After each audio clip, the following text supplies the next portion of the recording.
నమస్తే రమ్మగారు. నమస్తే జయ. భోగి పండుగ శుభాకాంక్షలు అండి. నీకు కూడా జయ. సుమన్ టీవీ ప్రేక్షకులందరికీ భోగి పండుగ శుభాకాంక్షలు. ప్రతి సంవత్సరం జరుపుకుంటాం భోగి పండుగ. దీని విశిష్టత కూడా మనం ప్రతి సంవత్సరం మాట్లాడుకుంటూనే ఉంటాం. కానీ పండుగ ఎప్పుడు కొత్తగానే ఉంటుంది, అంతే అనిపిస్తుంది కదండి. అదొకలాంటి ఉత్సాహం ముందుగానే ఒక 1 వీక్ బిఫోరే స్టార్ట్ అయిపోతుంది కదా రమ్మగారు. పండుగ పండుగ పండుగ ఇదే నాంతూ ఉంటుంది మన మాటల్లో కూడా. అంటే మిగిలిన పండుగలన్నీ ఓ వారం ముందు, దీనికి సంక్రాంతి మాత్రం నెల ముందు. అంతేనా? నెల పట్టినప్పటి నుంచి మొదలు కదా. అప్పటి నుంచి పండగ సంబరాలే కదా మనం చేసే. అవును అవును. మన గొబ్బిళ్ళు పెట్టేటాలు, ముగ్గులు వేయటాలు, హరిదాసులు వాళ్ళు ఎవరన్నా కనపడ్డాలు, కొంచెం గంగిరెద్దులు కనిపిస్తాలు. పల్లెటూళ్ళలో కాస్త కనపడతారు, ఎక్కువగా కనిపిస్తారు. మనకి ఇక్కడ తక్కువ. ఎక్కడైనా పోయేది గంగిరెద్దు సంవత్సరం అంతా కనపడుతుంది ఇప్పుడు. అవునవును. కానీ ఈ గొబ్బిళ్ళు పెట్టే ప్రక్రియ, తర్వాత ఏమో దేవాలయాల్లో తిరుపావై సేవాకాలం జరగటం, ధనుర్మాస సేవాకాలం విశేషంగా ఉంటాయి కదా విష్ణు. అవునవును. మంచి అంటే పండగ వాతావరణం ఒక నెల ముందే మొదలైపోతుంది. అవును అవును. మరి ఈ పండుగ భోగి యొక్క విశిష్టత అండి చెప్తాం. ఉత్తరాయణం వస్తుంది, దక్షిణాయనం వెళ్ళిపోయి రేపు సూర్యుడు మకరంలోకి ప్రవేశిస్తాడు. మకర రాశిలోకి ప్రవేశించగానే మకర సంక్రాంతి జరగటం. సంక్రాంతి రోజు నుంచి మనకి ఉత్తరాయణ పుణ్యకాలం ప్రారంభం. అవును. దేవతల తాలూకు మెలకువ కాలం. ఈ 6 నెలలు నిద్రావస్థలో ఉన్న దేవతలు ఈ రోజున నిద్రలేస్తారు కాబట్టి ఇది అత్యంత పర్వదినంగా చెప్తాం. సంక్రాంతులన్నీ పర్వదినాలే. ప్రతి నెల సూర్యుడు రాశిలోకి మారుతూ ఉంటాడు. అన్ని సంక్రమణాల కంటే ఇది ఉత్కృష్టమైన సంక్రమణము. దీని ముందు రోజు కావటం ఒకటి. రెండోది ధనుర్మాసం మొదలవుతుంది, దీనికి నెల రోజుల ముందు. అప్పటి నుంచి స్వామివారిని రంగనాథుడిని సేవించినటువంటి గోదాదేవి ఈ భోగి రోజున స్వామివారు దిగొచ్చారని, ఆమె ఆయనలోకి లీనమైపోయి కైవల్యాన్ని పొందిందని చెప్తారు. భోగి రోజునే మన గోదా కళ్యాణం చేస్తారు దేవాలయాల్లో అన్నిట్లలో కూడా. రోజుకొక పాసురం చొప్పున చదివి భోగినాటి పాసురం రోజున భోగి పాసురం చదివిన తర్వాత ఆమెకి కళ్యాణం జరిపించారని, స్వామివారిలో ఆమె లీనమైపోయిందని, ఆమె కైవల్య భోగాన్ని పొందింది కాబట్టి ఈ రోజున ఆ భోగాల పండుగని జరుపుకుంటామని ఒక కథనం. రకరకాల కథనాలు ఉంటాయి పండుగల్లో. అయితే ఈ ప్రత్యేక కథనం ఏంటంటే, మనం ధనుర్మాసం చేసుకున్నాం, కనెక్టివిటీ ఉన్న కథనం కదా ఇది. ఈ నెల రోజులు మనం అందరం కూడా స్వామివారి కైంకర్యంలో ఉన్నాం. మనకి తెలిసినా తెలియకపోయినా, తిరుపావై రాకపోయినా ఏదో ఒక విష్ణు ఆలయం నుంచి దద్దోజనమో చక్కెర పొంగులో వెంపొంగులో పుచ్చుకునే ఉంటాం కదా. అయితే ఈ సేవలో అమ్మవారు ఆయనలోకి లీనమైంది కాబట్టి మనకి కూడా భగవంతుడు ఆ అవకాశం ఇస్తాడని ఈ రోజుని ప్రత్యేకమైన పర్వదినంగా జరుపుకుంటాం. అయితే మన పంటల కాలము, తర్వాత ధాన్యాలు అవి ఇల్లు చేరుతాయి.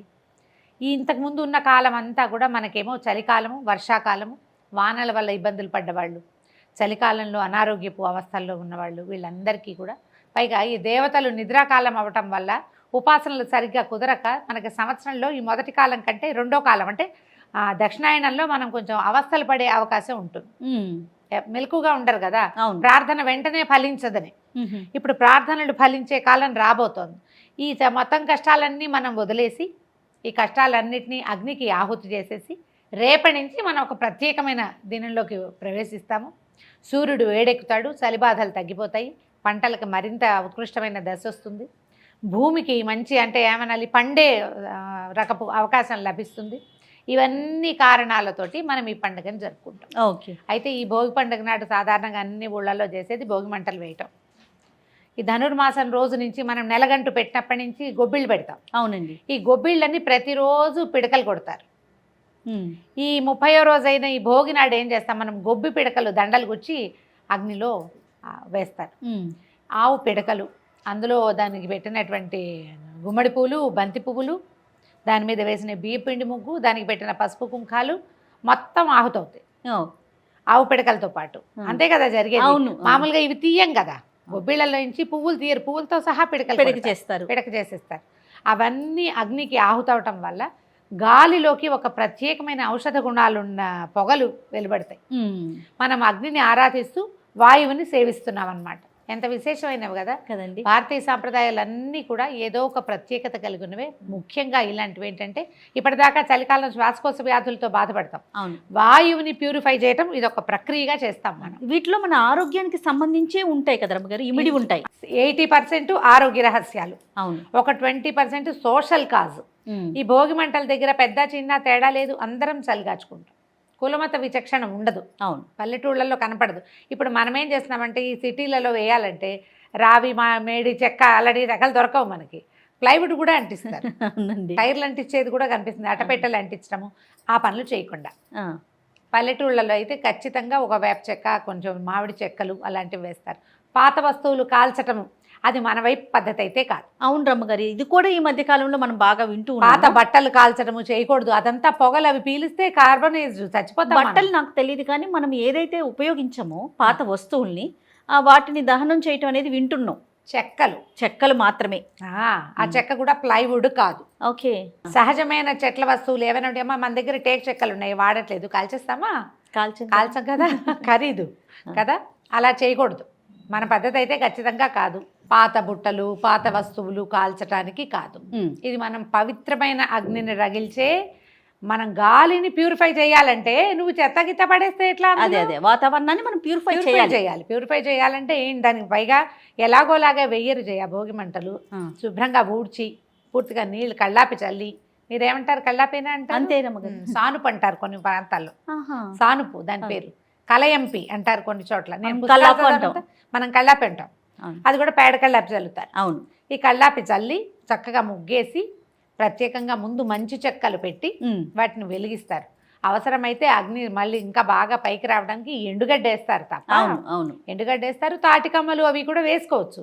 కానీ ముఖ్యంగా వేయవలసినవి రావి, మర్రి, జువ్వి, మేడి, మామిడి అలాంటివి వేస్తే వాటి పొగ, అవి కాలిన పొగ వాతావరణానికి చాలా మంచిది. పాత వస్తువులు మాత్రం తగలబెట్టకండి, అట్టపెట్టెలు తగలబెట్టద్దు, ఆ పని చేయకూడదు. ప్లైవుడ్ అసలు పనికిరాదు. ఆ పొగ పీల్చడం వల్ల మీకు కొత్త జబ్బులు వస్తాయి. ఇప్పుడు మనం ఎందుకు చేస్తాం ఈ పని? శ్వాసకోశ వ్యాధుల నుంచి మనకేదో కొంచెం తెరిపి పడడానికి. కొత్త ప్రాబ్లమ్స్ తెచ్చుకోకూడదు కదా, పైగా దాని దగ్గర కూర్చుంటాం, ఆ పొగంతా ముందు మనం పీలుస్తాం. వాటిలో ఏ రకమైన కెమికల్స్తో తయారు చేశారో మనకు తెలియదు, అవన్నీ కొత్త సమస్యలు వస్తాయి. అట్లా చేయరు, ఊళ్ళలో చేసే పద్ధతే కదా మనం చెప్పి. పొద్దున్నే తలంటి పోసుకోవటం, అభ్యంగనం ఒకటి ముఖ్యమైనది. ఓకే. చలి కాగటం, అదే భోగిమంట వేయటం. కొంతమంది స్నానాలు చేశాకే భోగిమంట వేస్తారు కొన్ని ప్రాంతాల్లో, మాకు తెలీదు. మేము భోగిమంట దగ్గర కూర్చుని తెల్లవారుజామున 1 గంట అరగంట అక్కడ ఉండి తర్వాత ఇళ్ళకి వచ్చి తెల్లవారు ఇంకా సూర్యుడు రాకముందే తల స్నానాలు చేసే పద్ధతి మాది. కొన్ని ప్రాంతాల్లో నర్సీపట్నం ఆ వైపు 3 గంటలకే తల స్నానాలు చేసేస్తారు, మొత్తం ఇంటికి భోగిమంటలో భోగిమంటేస్తారు. ఓకే, వాళ్ళ పద్ధతి అది. ఏ ప్రాంతంలో ఎలా ఉంటే మన ఇళ్లలో ఎలా చేస్తారో, మన ఊళ్ళల్లో ఎట్లా ఫాలో అవుతారో అట్లా చిన్నదైన ఒక భోగిమంట వేసుకోవటం. ఈ భోగిమంట తర్వాత తల స్నానాలు చేయటం, అభ్యంగనం చాలా ముఖ్యం. మామూలుగా మనం సంక్రమణాలకి అభ్యంగనం చేయకూడదు, తల స్నానమే, ఊరికే నీళ్ళు పోసుకోవచ్చు, కానీ నూనె రాసుకుని తల రుద్దుకుని చేయకూడదు.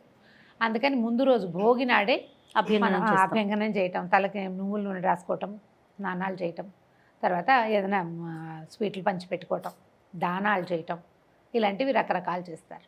సాయంకాలం మనం ఈ బొమ్మలు పెట్టుకునే అలవాటు ఉన్న వాళ్ళైతే బొమ్మల కొలువు పెట్టడం, చిన్నపిల్లలకి భోగి పళ్ళు పోయటం, అవునండి, ఈ బేడలు పోయటం అంటారు. ఈ భోగి పళ్ళల్లో ఏం చేస్తాము, ఈ రేగికాయలు, చిన్న రేగి పళ్ళు, తర్వాత కొంచెం బంతి పువ్వుల రేఖలు, చామంతి పువ్వుల రేఖలు, చిల్లర కూడా వేస్తారు. చిల్లర వేస్తాము, శనగలు వేస్తాము. శనగలు కనుక ఇలా తిప్పి పిల్లల మీద నుంచి తిప్పి వేసి గురుబలం పెరుగుతుంది అని చెప్తారు. అదేలే, గురుబలం పెరుగుతుంది. రేపు రాబోయే సూర్యుడు ఉత్తరం వైపుకి వాలి వస్తాడు. మామూలుగా ఉత్తరాయణం, దక్షిణాయనం పేర్లు చెప్పేస్తాం. అయనము అంటే నడక, రామాయణము ఉందా, రాముని నడక. ఉత్తరాయణము, దక్షిణాయనం అంటే ఉత్తరం వైపు నడక, దక్షిణం వైపు నడక. ఇప్పుడు ఆ నడిచేది ఎవరు? సూర్యుడు నడుస్తాడు. తూర్పున ఉదయించేటప్పుడు దక్షిణానికి వాలి కొన్ని డిగ్రీలు అటు పక్కకి వెళ్ళిపోతాడు, అప్పుడు దక్షిణాయనం. ఇప్పుడు ఆ డిగ్రీల నుంచి ఇప్పుడు ఇటు వస్తాడనమాట, ఉత్తరం వైపు వచ్చి నడక మొదలు పెడతాడు. ఇప్పుడు ఏమవుతుంది, ఈ రోజు నుంచి మనం 1 డేలో డిఫరెన్స్ కనపడుతుంది మనకి. అవును, పండగ నాటి మర్నాటి నుంచి చలి తగ్గిపోయినట్టు కనిపిస్తుంది. వెంటనే వాతావరణంలో మార్పు వస్తుంది, భూమి పదునెక్కుతుంది. మెల్లిగా ఎండాకాలం రావడానికి ఒక సూచన.